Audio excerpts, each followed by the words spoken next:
माफी चाहती हूँ माहिन तुमसे, मगर तुम जब भी शाहान को अकेला छोड़ती हो ना तो कोई ना कोई गड़बड़ जरूर हो जाती है और तुम्हारे सितारे गर्दिश में आ जाते हैं। रोजीना ने खुद अपना जुर्म कबूल कर लिया था, लेकिन शाहान फिर भी उससे डिफेंड किया जा रहा था मुस्तकिल। बिल्कुल नहीं, यकीन करना काफी मुश्किल है, मुझे बिल्कुल यकीन नहीं आ रहा। सिमी, उस पे या मुझ पर? दोनों पर। बात सुनो सिमी, ये बताओ कि आखिर तुम्हारे साथ मसला क्या है? जो भी कहना है खुलकर कहो ना। बात सिर्फ इतनी सी है कि हम में से कोई नहीं सोच सकता था कि रोजीना पागल हो जाएगी। हाँ, तुम्हारा कहना भी बिल्कुल ठीक है। समझ नहीं आ रहा, शाहान का इस तरह आंखें बंद करके उस लड़की को डिफेंड करना बहुत अजीब सी बात लगी मुझे। कल तक तो कह रहा था कि माहिन हमेशा के लिए मेरे घर में रुक जाओ, मैं तुम्हारे बगैर नहीं रह सकता, और आज देखो अब सब कुछ भूल गया। धोखेबाज। एक मिनट,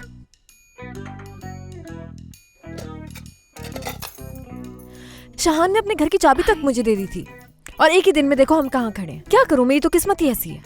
हाँ, इंसान का बस चले तो अपने कीमती रिश्तों को सजा संवार कर दीवार पर टांग दे और उन्हें देखता रहे, मगर कोई आता है और उन्हें दीवार से उतार कर जमीन पर पटक देता है। हाँ, ऐसा ही हुआ है बिल्कुल। नजर लग गई हम दोनों की मोहब्बत को। रोजीना ने देख लिया था कि शाहान और मैं अब एक साथ रहने वाले हैं, तो उसने जानबूझ के ये सब कुछ किया।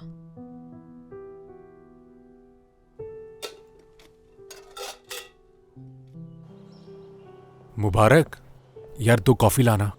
जी अभी लाता हूँ भाई।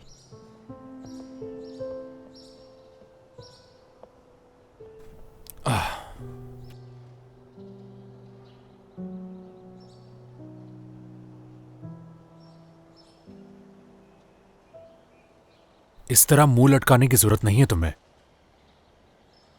क्या कह रहे हो तुम? तुम्हें इस वक्त अपनी ये शक्ल देखनी चाहिए आईने में, कितने अजीब लग रहे हो। तो मैं क्या करूं? क्या देखा नहीं हमारे साथ क्या हुआ है?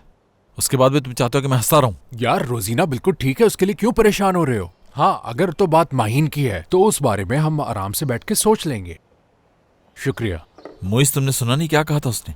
शाहान, तुम अच्छी तरह जानते हो उसे, उसके मुंह में जो आता है वो बोल देती है, पता है ना? तुम देख लेना, अभी उठ के वो अच्छा सा नाश्ता करेगी, फिर सोचेगी कि जो कुछ तुमने उससे कहा वो बिल्कुल ठीक है, फिर कॉल कर लेगी तुम्हें या फिर मैसेज करेगी, देख लेना।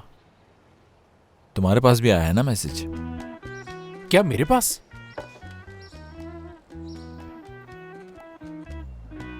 शाहान और माहिन में फिर से झगड़ा हो गया है। मैं माहिन से बात करती हूँ, तुम वहाँ शाहान से बात करो, कहीं ऐसा ना हो कि मामला हाथ से निकल जाए। बाहर है। देखो माहिन, मैं तुमसे एक बात कहना चाहती हूँ, मगर उसे सुनकर तुम भड़कना मत। असल में मैंने बहुत सोच समझ के तुमसे डायरेक्ट बात करने का सोचा है। यार बाहर देखो, अब मुझे कोई बुरी खबर मत देना प्लीज। देखो, तुम सुनकर खुद ही फैसला करना कि ये खबर अच्छी है या बुरी है।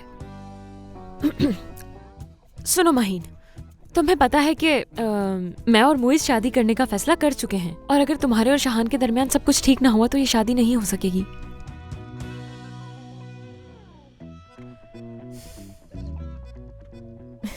इस बात का इससे क्या ताल्लुक है? बाहर ताल्लुक कैसे नहीं है? तुम्हें पता तो है शाहान और मुइज कितने अच्छे दोस्त हैं। इसको डर है कि कहीं इसकी शादी ना खराब हो जाए। यार ये क्यों बता रही हो? क्या?